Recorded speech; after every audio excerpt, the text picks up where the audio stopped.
we can't stay inside forever. Eventually, we will have to go outside again and interact with the general public. When we do, we're gonna have to readjust to some things. And for us, that means instead of staying inside and having conversations with people on the internet about our opinions of the April 26, 2000 episode of WCW Thunder, we're gonna have to talk to real life people about, I don't know, the weather or something? Because if you bring up wrestling, you're gonna have to hear this. Oh, you're into wrestling? What weight class were you? Just facepalm. I hate that so much. I hate when I have to explain which wrestling I'm into. I'm into the good one in case you're wondering. I know these videos can make it confusing at times. Look, I'm not against mat wrestling, and in fact I think it's a great sport. I'm just sick and tired of people bringing up making weight every time I bring it up. And before I could even stop them from talking about their water loss weight plan, which by the way is a terrible dieting method, don't do it. It's not good for you. They go on a speech about how they placed 5th in state in 2009, as if that's impressing anyone. And once they stop bragging about how cool they were in middle school, that's the time to tell them that you're into pro wrestling.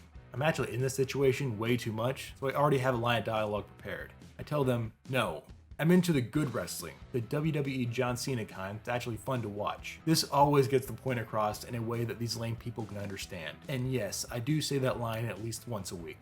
Once we get that cleared up, they always follow up on it. More often than not by saying they're also fans of the WWF, and we're just gonna let that slide for now. And they remember watching, insert 80s wrestler here, back in the day. Now good for them. They have a fun memory watching a Macho Man match, and they still remember it years later. Nothing wrong with that, I'll talk about Randy Savage all day. But that's where it normally ends with them. During a normal conversation, this would be the ideal time to change the subject.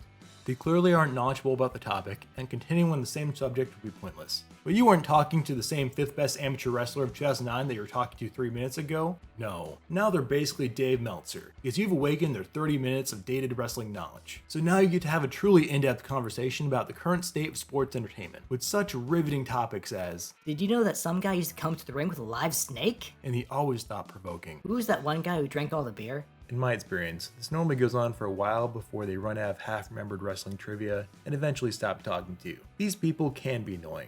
But you know what? Although they aren't sophisticated enough to watch Dynamite every week, they get credit for trying to understand wrestling. Not a lot, but some. Wrestling is so amazing that everyone wants to be a part of it, because that is what wrestling is all about. Thank you for watching. If you can relate to anything in this video, leave a comment down below. Don't forget to subscribe, it really does mean a lot for a small channel like this. We post about what happens in the ring and what's like being a part of the wrestling community, because that is what Wrestling Informer is all about.